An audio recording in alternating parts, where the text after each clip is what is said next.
This is Burt Reynolds, and I'd like to welcome you to Adventure. Armchair travel at its best, no jet lag, no lost luggage, just a front row seat to the world as it was. I guess this might be time travel too.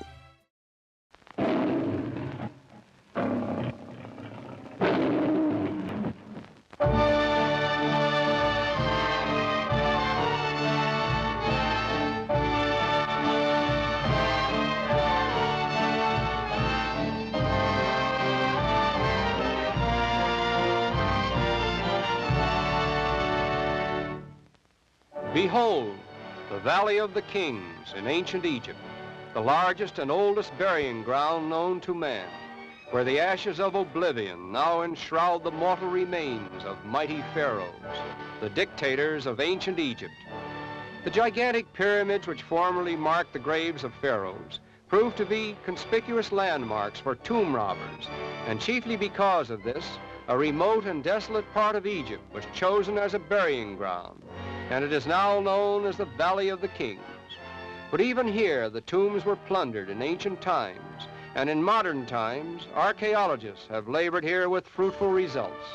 One of the more recent discoveries being that of the tomb of King Tutankhamun, the young pharaoh of the 18th dynasty, who died at the reputed age of 24 years. When his tomb was opened, the priceless treasures that were found in it startled a modern world and reawakened universal interest in the Valley of the Kings, where archaeologists are still carrying on extensive excavations. This is the entrance to the celebrated tomb of King Tutankhamun. Although the treasures found here have been removed to the Cairo Museum, the sarcophagus of the young king remains where it was discovered. Perhaps the most startling of all the relics of the past in Upper Egypt are the giant statues known as the Colossi of Memnon.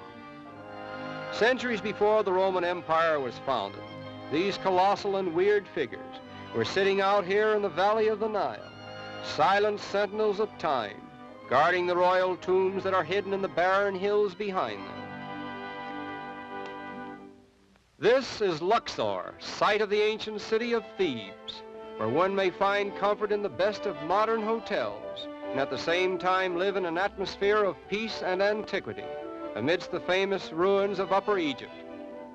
For several thousand years, the Egyptians developed their civilization on the banks of their beloved river, a civilization that finally became the most precious heritage of the Greeks and the Romans.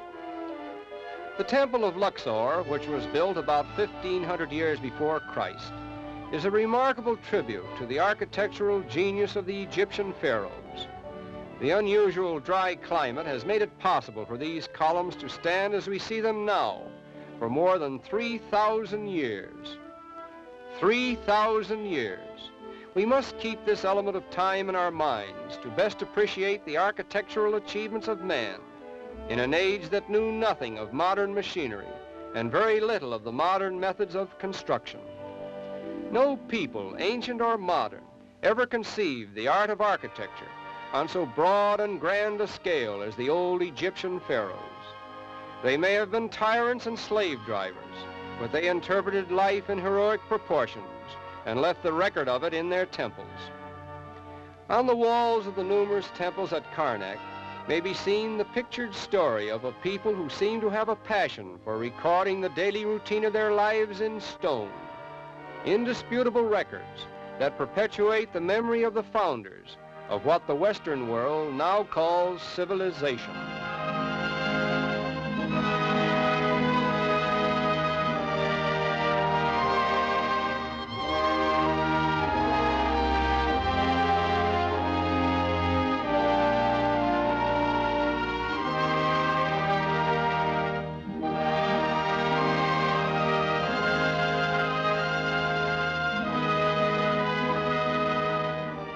The Avenue of Sphinx, forming an entrance to the Temple of Karnak, is one of ancient Egypt's most famous attractions.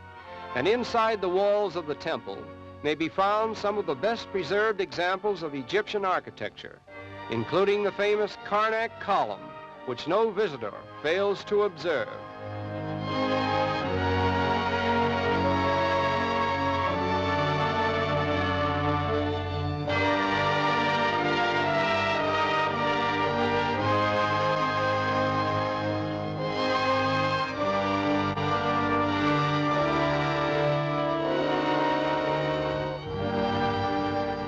One of the more interesting features of Egypt is the fact that the past and present are still in harmony with each other, and we find life today as it was thousands of years ago when the temples were new and this unique device was used in irrigating the land, exactly the same as it is used today.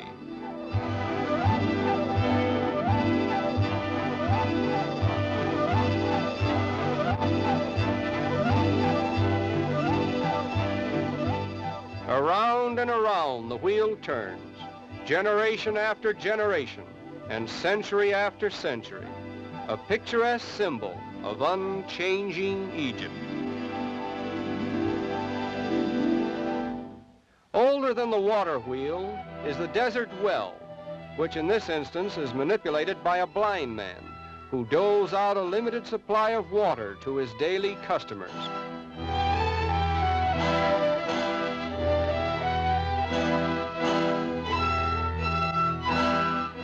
Perhaps the most interesting method of irrigation is that which is used along the banks of the Nile, where buckets of water are relayed from terrace to terrace by a crude invention called the shadoof.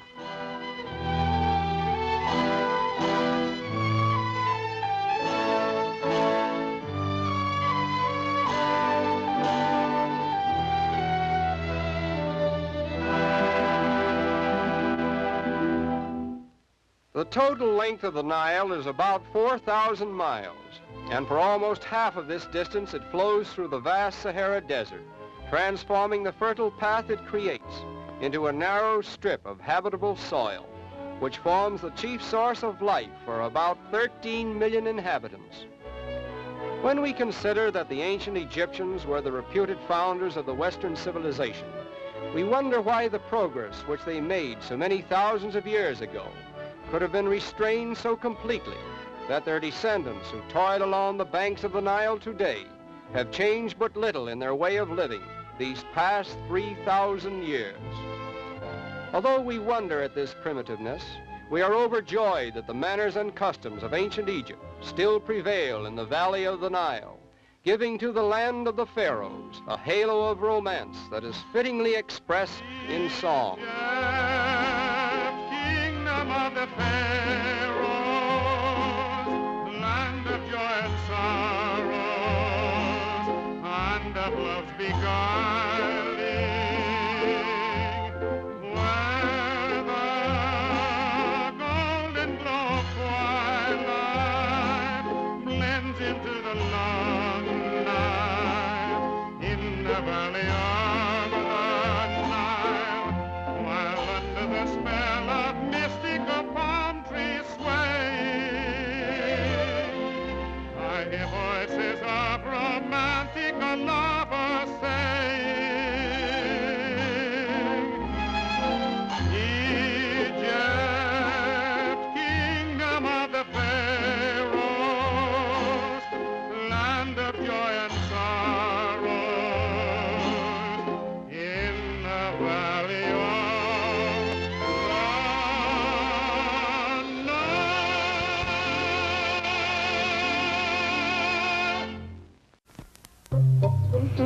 My baloney has a first name, it's O-S-C-A-R. My baloney has a second name, it's M-A-Y-E-R. Oh, I love to eat it every day, and if you ask me why, I'll say, 'cause Oscar Mayer has a way with B-O-L-O-G-N-A. Oscar Mayer, the first name in Bologna. How's that? What's behind the brand of hot dogs you buy? You know you're getting solid value with Oscar Mayer and quality trusted for generations. There's wholesome meat protein from solid cuts of meat. The only meat Oscar Mayer uses. U.S. government inspected. Oscar Mayer selected. Oscar Mayer wieners and beef franks in handy twin packs. The flavor's as good as the good meat itself. Oscar Mayer, America's #1.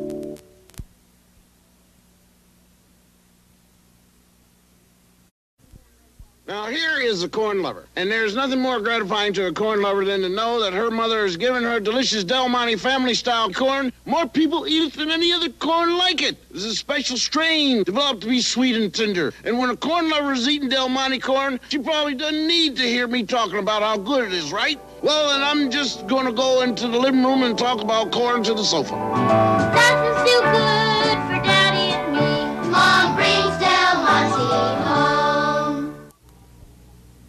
Sometimes you feel like a nut, sometimes you don't. Almond Joy's got nuts, Mounds don't. Almond Joy's got real milk chocolate, coconut and munchy nuts too. Mounds got deep dark chocolate and chewy coconut. Ooh. Sometimes you feel like a nut, sometimes you don't. Peter Paul, Almond Joy's got nuts, Peter Paul, Mounds don't. Because sometimes you feel like a nut, sometimes you don't.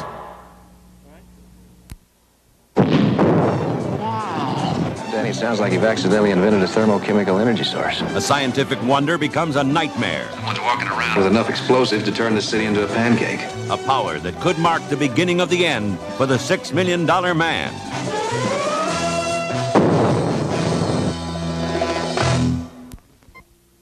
America's classic thrillers come to life.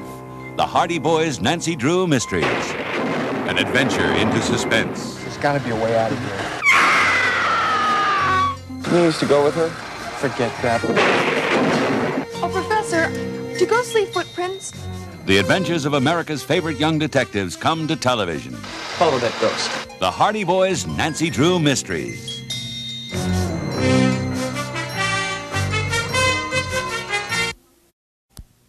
It's happening all around the house, right about now.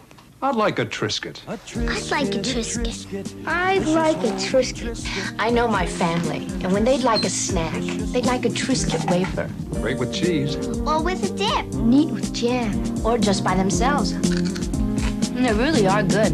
Triscuit wafers, they're made from 100% natural whole wheat. And that's good, too. A Triscuit, baked only by Nabisco. There's one thing that Pete would just as soon eat every day of his life. He really goes for those noodles, so I give him the Campbell life. Pete's idea of the perfect lunch is any lunch with Campbell's Chicken Noodle-O Soup. There's lots of chickeny flavor and little round noodles for him, but not a lot of work for me. That's noodle okay. Give me the Campbell life. Come on, you guys. The sun's already up. It's going to be a golden day. Let's eat. Oh, those golden grahams. Oh, those golden grahams. Crispy, crunchy graham cereal. Family breakfast treat. Oh, those golden grahams.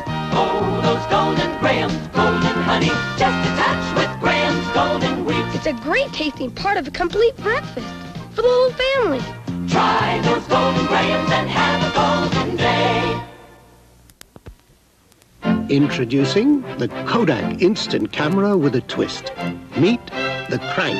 Can you feel a brand new day? Imagine instant pictures with color. Color by Kodak.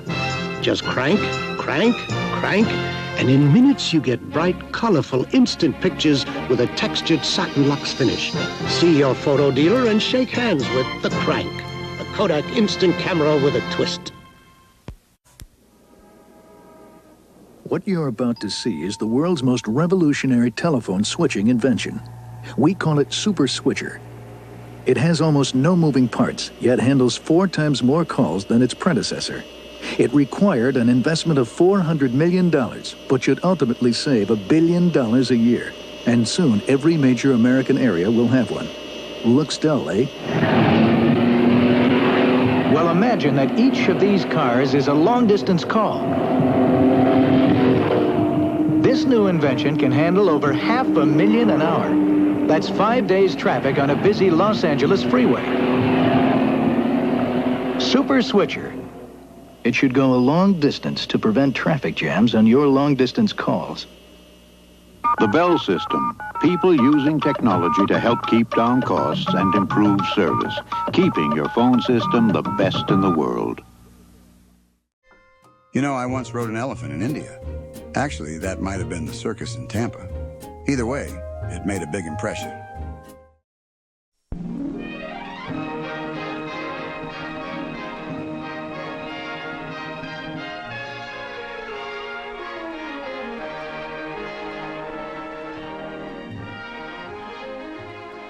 Chevrolet presents San Diego and the Ramona country. Romantic? Yes, indeed. Especially to this honeymoon couple. We enter the city along a smooth, wide stretch of engineering genius known as the Cabrillo Freeway.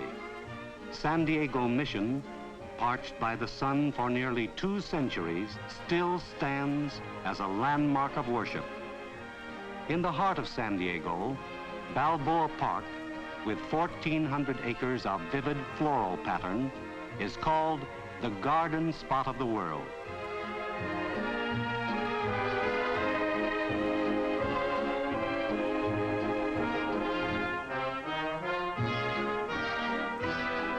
Still another reminder of California's yesteryear, the old ferry, the last of its kind, which makes its daily visits to Coronado.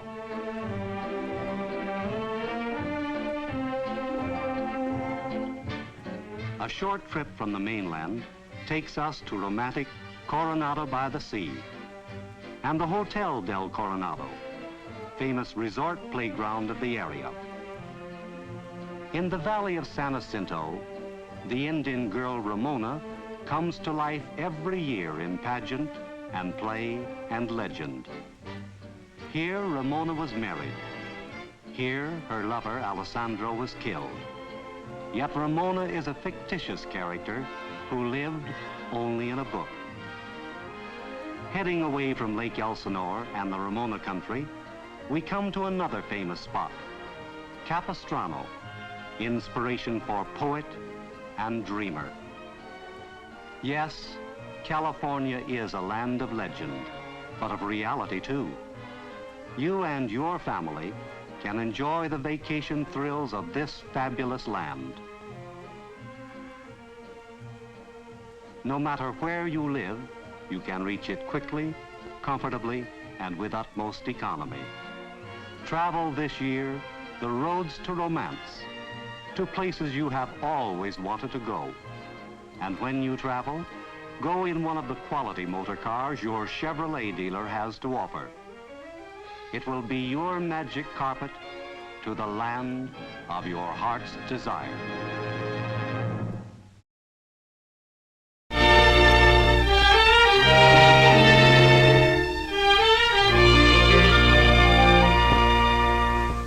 Once upon a time when I was very young and first worked in pictures, I used to get awful worried about all the troubles. I wish all the bad things in the world could turn out to be just pretending. But this is happening. It's not a make-believe flood. And these people are really and truly getting hurt.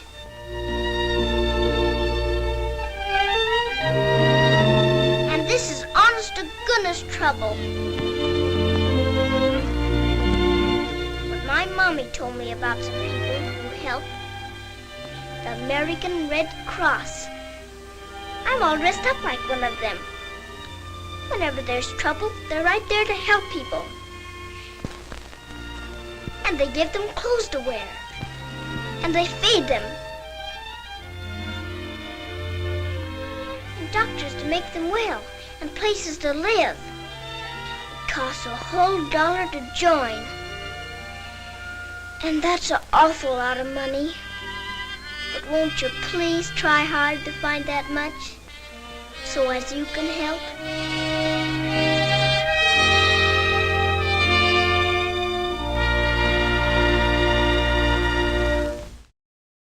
Burt Reynolds here.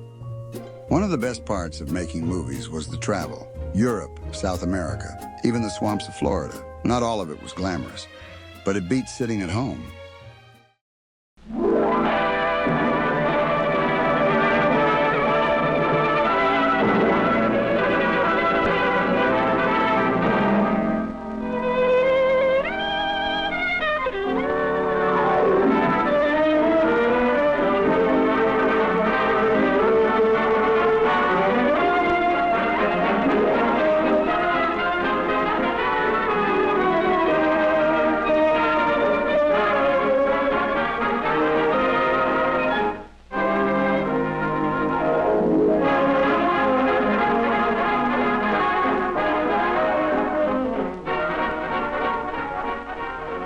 Introducing North Carolina. You know, they say there's nothing finer. And for a fact, you'll have to travel far to match the ever-changing pictorial beauty of the old North State.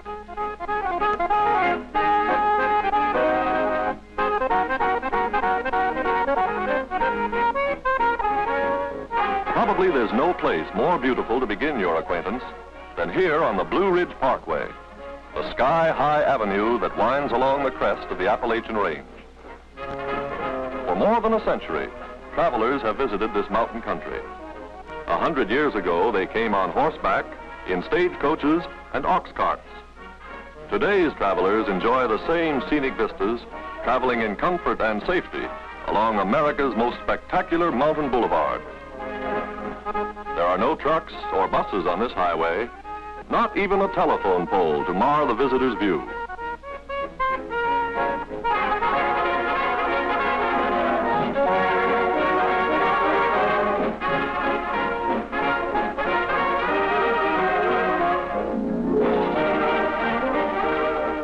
This young couple look happy. Why not? They're on vacation.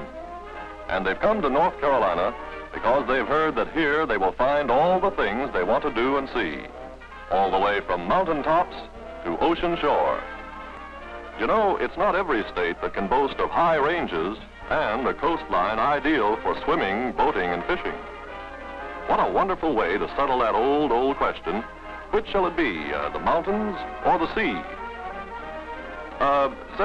Pardon me just a moment, will you? Why, sure. This is your first visit to North Carolina, isn't it? That's right. Don't know much about it, but it sure looks fine from here. Yes, it does look fine. And we think it is fine. You say you don't know much about it, so here goes. Here's where you are, right on the top of the greatest mass of mountains in the eastern United States. East of the mountains lies the rolling country of the Piedmont. Beside fine farmlands, this section contains most of our big industries, powered by electricity developed from the state's abundant water supply. Eastward again are the coastal plains, one of the richest agricultural regions of the South. Rich in history, too, for it was here, nearly 3 centuries ago, that the first English colony in America was established. A scene very much like this greeted Sir Walter Raleigh's settlers when they first met North Carolina. On this exact spot lived that colony, only to disappear without a trace, leaving a mystery unsolved to this day. On Roanoke Island, during the summer months, a dramatization of that mystery is presented. It commemorates, too, the birthday of Virginia Dare, first child born of English parents in the New World. I baptize thee, Virginia, in the name of the Father, and of the Son, and of the Holy Ghost. Amen. Come, man, get your ale.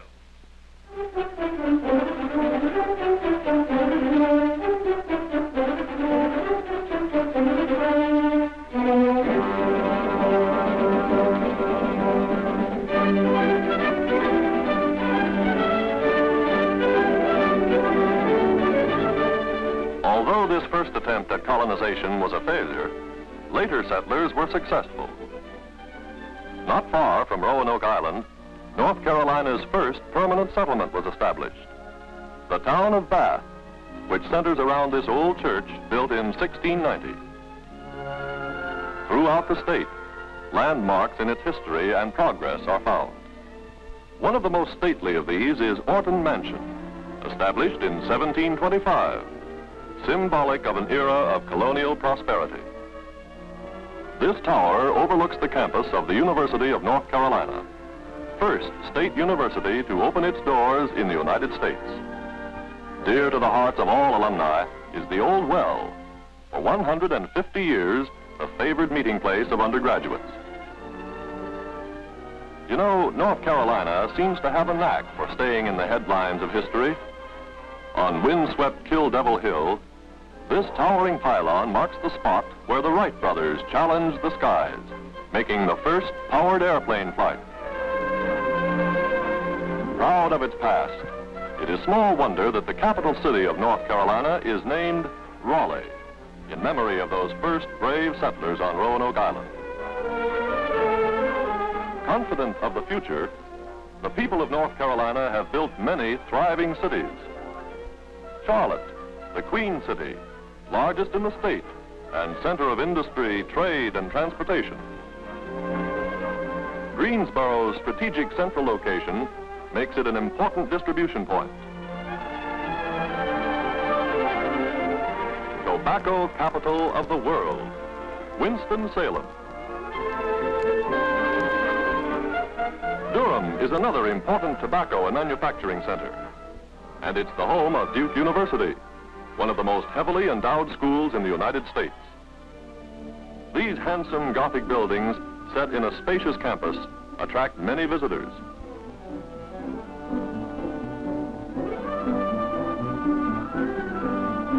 The principal seaport is Wilmington, situated on the Cape Fear River and the inland waterway, with channel and harbor for ocean-going ships.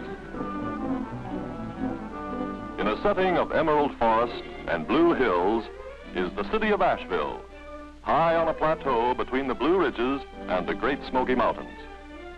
Hub of an extensive resort area, it is the metropolis of western North Carolina. Among Asheville's many attractions is Biltmore House, a chateau that has been called the most beautiful home in America. Now open to visitors, Biltmore House contains a treasury of famous paintings and other well-known and historic works of art. Say, that's all right. I'd like to see some of those places for myself. And there's no reason why you shouldn't. But you'll see lots of other things in the state you might like to know something about. Take that cigarette you're smoking. You may not know it, but 7 out of every 10 American cigarettes come from this state. It begins here. Fields of green, growing tobacco, stretching from the Piedmont through the coastal plains. In late summer, scenes like this are on every hand. Farmers harvesting the state's most profitable cash crop, stripping the matured leaves from the stalks. At this busy season, the whole family and all the neighbors turn out to prepare the valuable crop for market. The leaves are made into hands. The hands are strung onto sticks, ready to be placed in the tobacco barns where the leaves will be cured by the heat from wood or oil fires.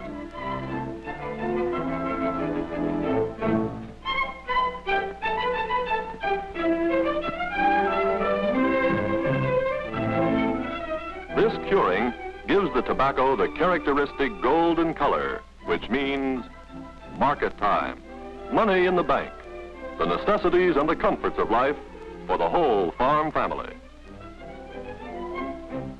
In the town of Wilson, the traveler may visit the largest bright leaf tobacco market in all the world. He may even see and hear one of the famous auctioneers as he conducts a tobacco sale. And here's an auction in progress. Let's watch and listen.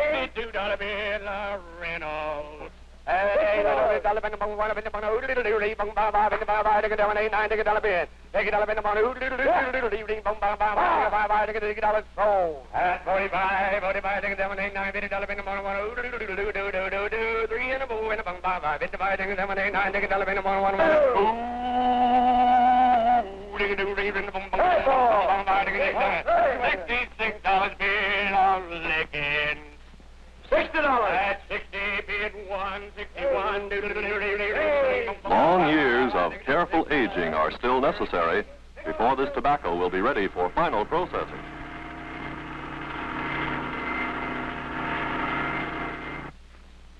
And then, in huge factories in Winston-Salem, Durham, and Reedsville, the long process which started in the fields culminates in the manufacture of best-known brands of cigarettes and smoking tobacco.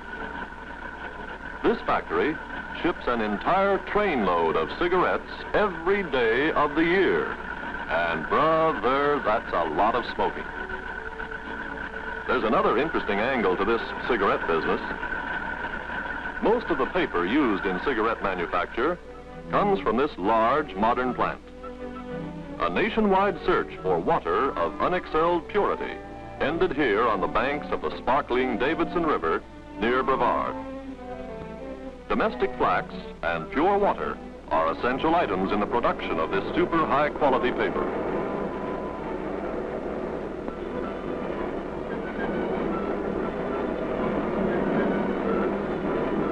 The big rolls are cut into little ones. Each of these small rolls contains enough paper for 85,000 cigarettes. Fishing is one of the more important occupations along the coast. Strangely enough, the most important catch is not primarily a food fish, but the fabulous menhaden. Always found in enormous schools, these fish seem to favor the North Carolina shore. As a result, an important marine industry has been developed based on the valuable oil extracted from the menhaden. Oil used in soaps, in paints, used as a lubricant, as a medicine, and as a sizing for textiles. Even the residue is valuable as a high protein stock feed and for fertilizers.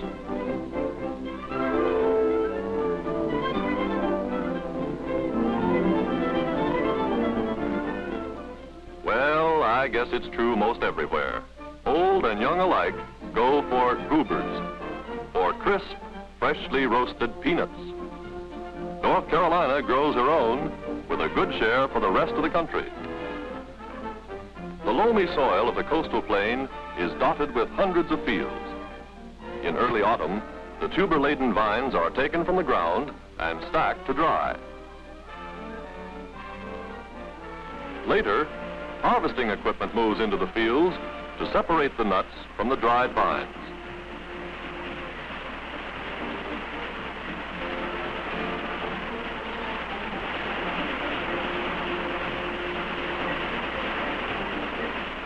The vines are baled and become an important and highly nutritious addition to the diet of farm herds.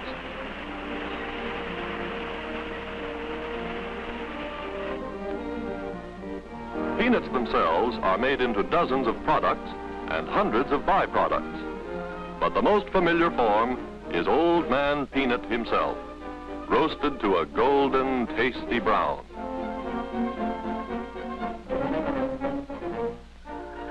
Just peanuts, you say? Yes, but peanuts are big business in North Carolina. More North Carolinians earn their livelihood from the manufacture of textiles than from any other industrial endeavor. The state grows a lot of its own cotton, and it's a good customer for its cotton-growing neighbors.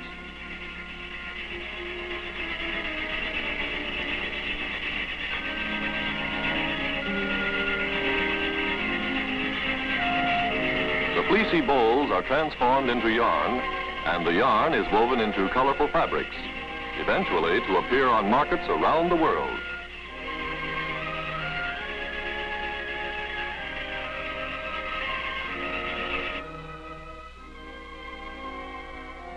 Here's another kind of weaving, one that might interest the ladies: the manufacture of nylon hose.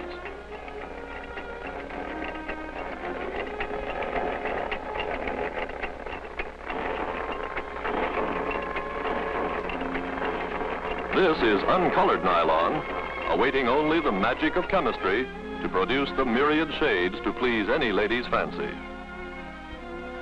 Burlington is the hosiery capital of the South. There and in many other cities, this most glamorous item in the feminine wardrobe is produced in millions of units. The traveler in North Carolina will see everywhere evidence of the state's chief natural resource. Over half of the state is forested, and these forests contain the largest reserve of hardwoods remaining in this country.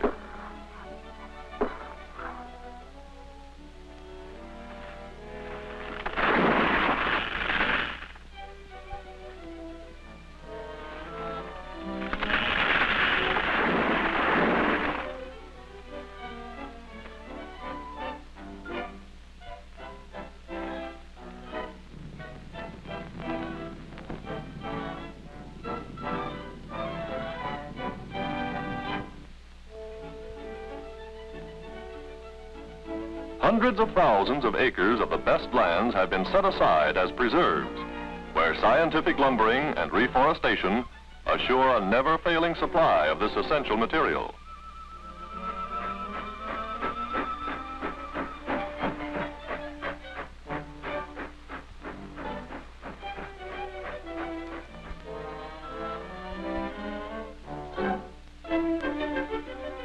Mills like this consume a large part of the output of the forests for conversion into paper products of many kinds. Perhaps the paper on which your favorite magazine is printed came from this very factory.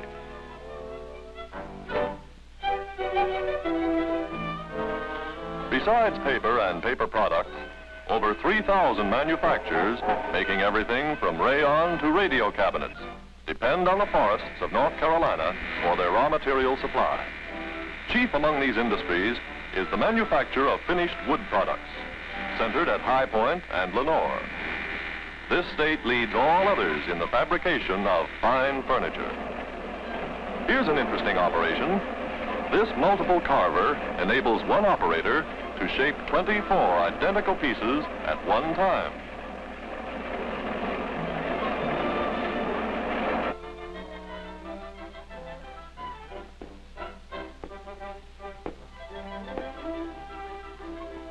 Wood from the hills, fabrics from the mills, plus the skilled craftsmanship of the Old North State, combine to make furniture that is really fine.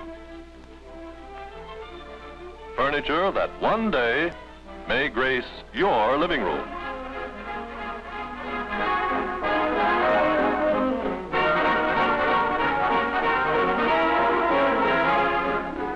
I guess that's enough education for a while. You've got a long way to go. You'd better get on with that vacation.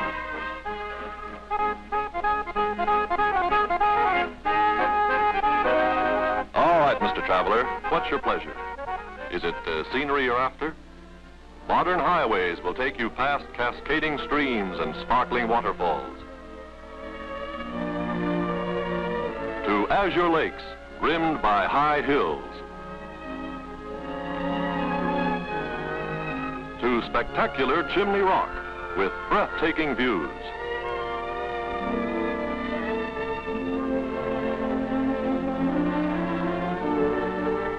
to the very top of Mount Mitchell, highest point in the eastern mountain range, or up the rugged slopes of Old Grandfather himself, which geologists claim is the oldest mountain in the world.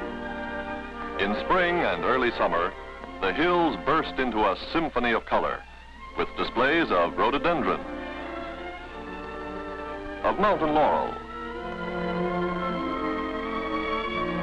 of heather clinging to the rocky hillsides,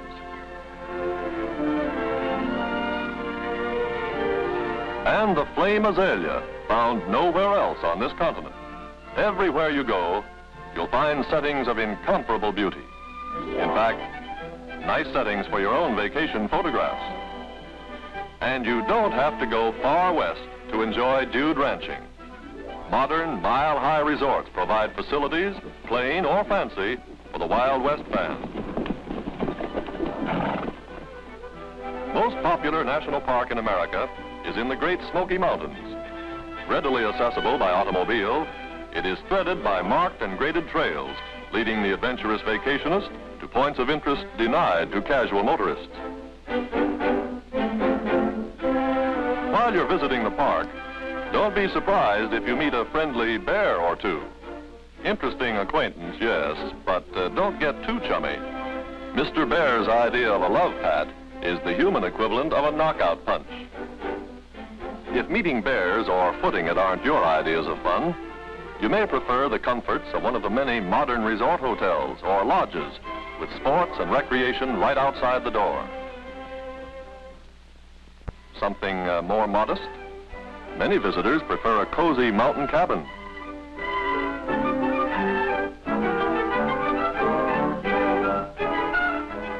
This one is near Fontana Dam, highest water barrier in the east. This huge structure creates only one of dozens of lakes, providing water sports and year-round fishing for vacationists. If you're a real traveler, you'll be interested in the folkways of the hardy people who populate this state. In the shadow of Old Grandfather, a yearly festival known as Singing on the Mountain brings spectators and contestants from all of the South Appalachian Range. Young and old alike turn out to hear the ancient ballads of the hills. Like the old songs, the old ways of doing things persist in many homes. The products of the modern textile industry of North Carolina mean little to this elderly lady. Like her mother and her grandmother, she cards and spins her own yarn to make garments for her family. Yes, strange as it seems, the people of North Carolina who have led the South in development of machine industries have maintained their pride in fine hand workmanship. The carving of beautiful and quaint figures from hardwoods is only one of the many handcraft skills. Old-fashioned drudgery, you say? Not at all. Within 100 miles of Asheville, more than 3,000 persons make all or part of their living from the creation of examples of fine handicraft, eagerly sought by travelers as treasured mementos of their visit, mementos ranging from the humorous to the sublime.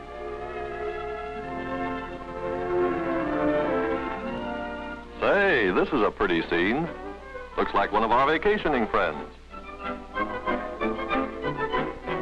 And sure enough, it is. I guess she doesn't realize that outfit she's wearing would scare any respectable trout a mile downstream. Hey, what's this? Looks like she's hooked one. And she has. Well, it just goes to show you. North Carolina streams are kept so well stocked that even an amateur angler has a chance.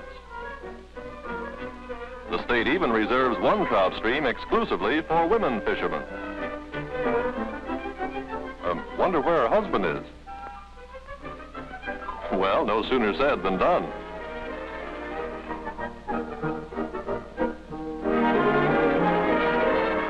Hey, what's he up to anyway?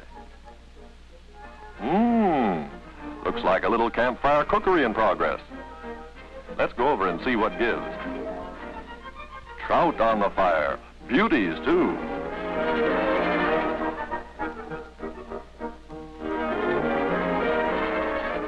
And hot biscuits. Say, this lad is quite talented.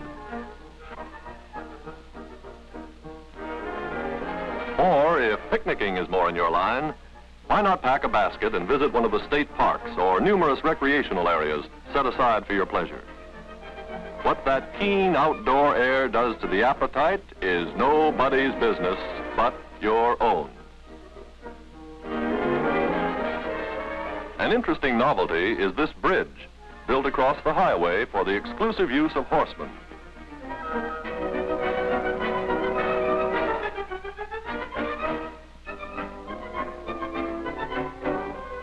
Hundreds of miles of bridle paths wind through the forested hills of western North Carolina. If you don't want a horse, borrow his shoes. You can still have fun. Besides mountain streams, the Bass Lakes are popular with inland fishermen, none more so than Lake Lure. In its alpine setting, where swimming, boating, and aquaplaning round out the vacationist package of pleasure.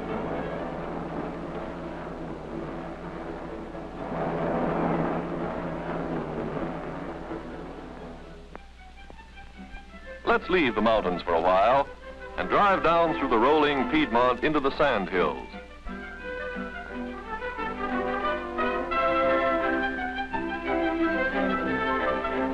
Once an ancient sea covered this country and left behind it the characteristic dunes of golden sand, the dwelling place of the stately longleaf pine, of holly and dogwood. For reasons unexplained by science, the sand hills enjoy an unusually mild climate, crisp, cool nights, sunny, brilliant days. So it's no wonder that for half a century, this region has been a popular winter resort. And it's no wonder, too, that golfers flock to these resorts in such numbers, because even when it showers, the thirsty sand absorbs the water so quickly that in a matter of minutes, a foursome can resume play. Many of today's famous players won their first recognition in tournaments on these championship courses. Riding, fox hunting, tennis, and other outdoor sports can be enjoyed almost every day.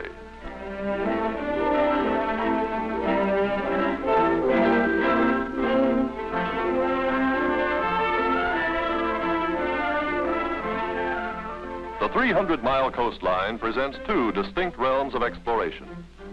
The Outer Banks comprise a maritime wilderness, appealing strongly to the adventurous sportsman and to those who would leave the madding crowd behind. Rough trails lead to Hatteras and Ocracoke, graveyard of the Atlantic, where many a brave ship has met disaster. Coast Guardsmen stationed on this windswept bar have been awarded more Congressional Medals of Honor per capita than any other group. The little fishing village of Hatteras looks peaceful indeed, and it is peaceful. No police, no sheriff, and not even a jail. But the fishing, it's wonderful.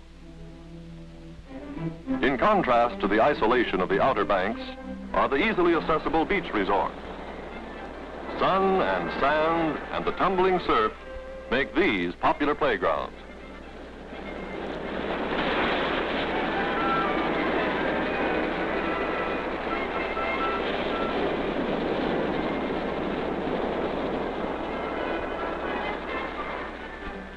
There's fishing here, too. In the surf, if you like.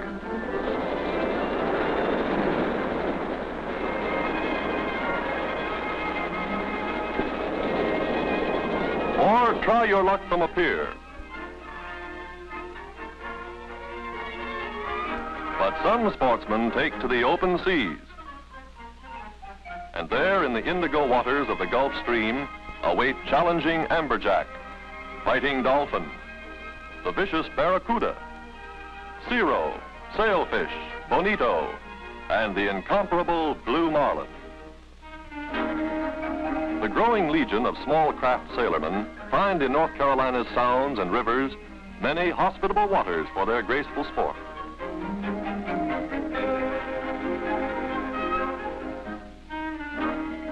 If you like a little more speed, you might try this one on for size.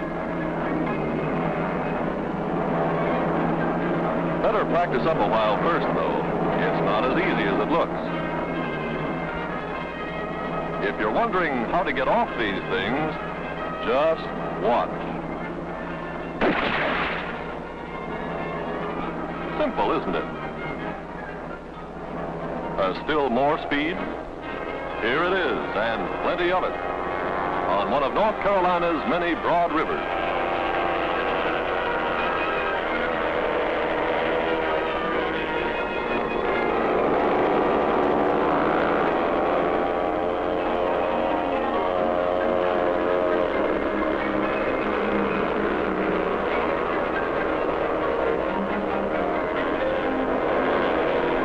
We saw in the mountains, there's plenty of scenery in other parts of North Carolina.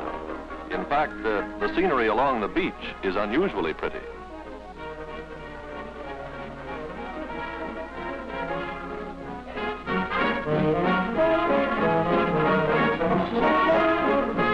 And look who's taking in all this scenery. It's our friends again. They've done what they set out to do, and in one vacation, they've had a glorious week in the mountains and another week of sunshine and fun on the seashore. Wonder how they liked it. Tell me, have you enjoyed your Tar Heel vacation? We sure have. And we really met North Carolina. I'm glad you did. I knew you'd like it.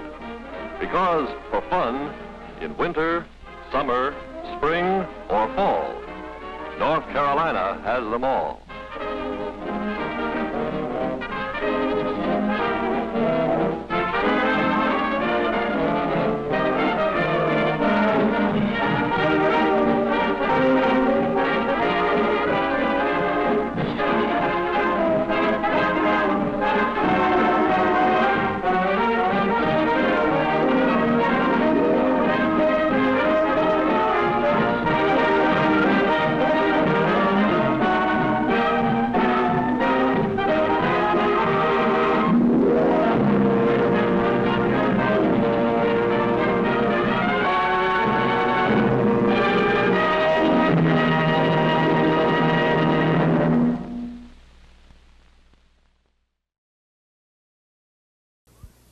When I was a kid, the closest you could get me to a fish was the aquarium. Now, thanks to McDonald's, I'm the expert. You see, most fish is not government inspected, but all McDonald's fish is U.S. government inspected grade A. And it's all prime white filet. No fish cakes, not ground up, not mixed with other fish. It's a filet of fish. The best-selling fish sandwich in America. Tell them your nickname, Henry. They call me Jaws. Quality you can taste. Look what happens when you buy 3 boxes of Purina Cat Chow. You get 1 box free. Purina Cat Chow. Chow, chow, chow. Buy 3 bags of Purina Cat Chow and get a coupon good for 1 bag free. Purina Cat Chow. Chow, chow, chow. No matter what size you buy, you can mail in proofs of purchase and get a coupon good for 1 free. Purina Cat Chow. Chow, chow, chow. So, buy any 3 Purina Cat Chow now and get 1 free. Chow, chow, chow. All over the world, the word for great coffee flavor is Nescafe. We're the world's favorite brand of instant coffees. In America, Nescafe's great flavor comes 2 ways. We're the world's best-selling too. Nescafe Regular in the red label. If Nescafe can please the whole wide world. And now Nescafe Decaffeinated in the green label. We can sure please you. Same kind of flavor. Nescafe Regular, Nescafe Decaffeinated. What's your pleasure? Ben Franklin, you discovered electricity. No, something really shocking. Look, Carefree sugarless gum here, Trident here. Both cost the same, yet Carefree gives you 32% more gum by weight than Trident. And Carefree's taste, electrifying. Then the electricity. I'll think about it in Washington, A.C. That's Washington, D.C. Get more gum with Carefree. Now in bubble gum, too. More gum. Carefree sugarless gum. If you make this shot, you can have anything you want for dinner. I'll have Kentucky Fried Chicken, Mom. You got it, superstar. Kids love Kentucky Fried Chicken, just like other folks. And with all those delicious fixins, what a meal. It's finger-licking good! Real goodness from Kentucky Fried Chicken. Pardon me, what kind of dog food does your dog eat? Young fella, there's 2 things I know. Checkers and dogs. Dogs like canned dog food. Especially Herman here. Do you think he'd like Gaines burgers? Well, he might. Yeah, leave this to me. Dogs like food that's moist and meaty. But Gaines burgers are moist and meaty, see? Go ahead, but... And they taste terrific. And you don't know nothing about checkers, neither. Gaines burgers dog food. The canned dog food without the can. I missed my big chance last time. Angie, I'm not going to miss it again. There it is. That's the Athena 2000 electronic machine by Singer. It's $100 off. Push these buttons. It sews 25 stitches. Beautiful. Even measures buttons and makes buttonholes to fit in 1 step. If you missed your chance last time, the big Singer sale is back. Hey, Debbie, if you was my mother, what would you think of your son now? Huh?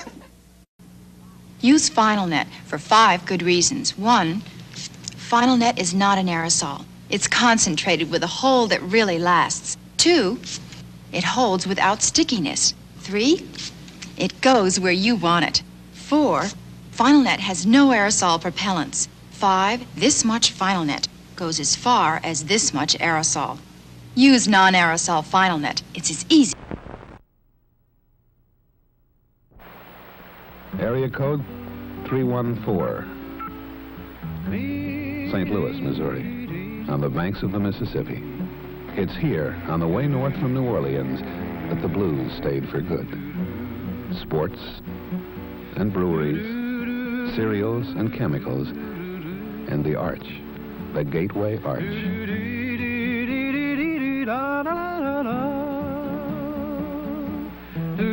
Even today, when it's all finished, you look at it and you say to yourself, it couldn't be done. But there it is, the gateway to the West. 630 feet of stainless steel, just standing there tall and proud. And you can even ride up one side and down the other. That's a trip you really ought to take. But please, phone ahead for your rooms before you head for the arch. The park can be mighty cold.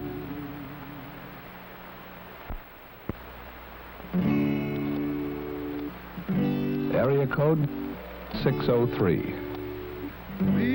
Mount Washington, New Hampshire. The highest mountain in the eastern part of the country. And it's the home of the world's first cog railway.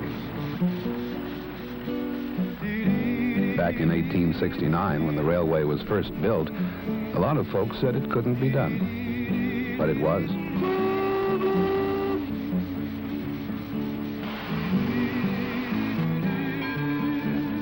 Round trip up Mount Washington on the cog railway takes about 2 hours. The incline gets as steep as 37 degrees. It's an exciting and beautiful trip with lots to see and enjoy. You ought to try it. And when you do, keep in touch with home by phone.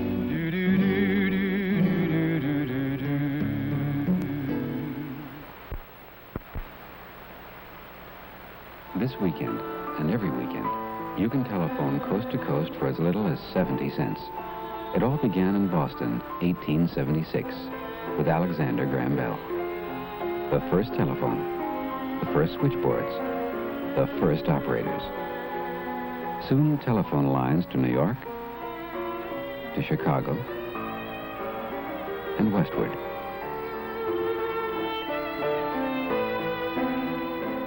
And from San Francisco east. Lines from east and west meet in Utah. The year, 1915. The minimum rate on a call from New York to San Francisco in 1915, $20.70.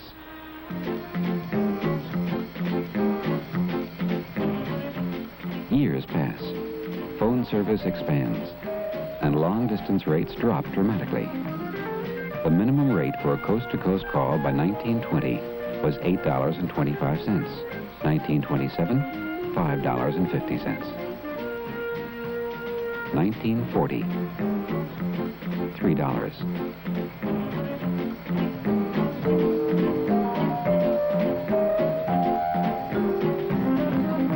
By 1963, $1 plus tax. Now, in 1970, the minimum is 70 cents plus tax, coast to coast, on calls you dial yourself on weekends. 70 cents for a 3-minute call from 8 a.m. to 11 p.m. Saturday and 8 a.m. to 5 p.m. Sunday. In 1915, $20.70. In 1970, 70 cents plus tax. They said it couldn't be done. Hey, Max! Dinner! Max! Not the same old thing, Max. I've got something new for you.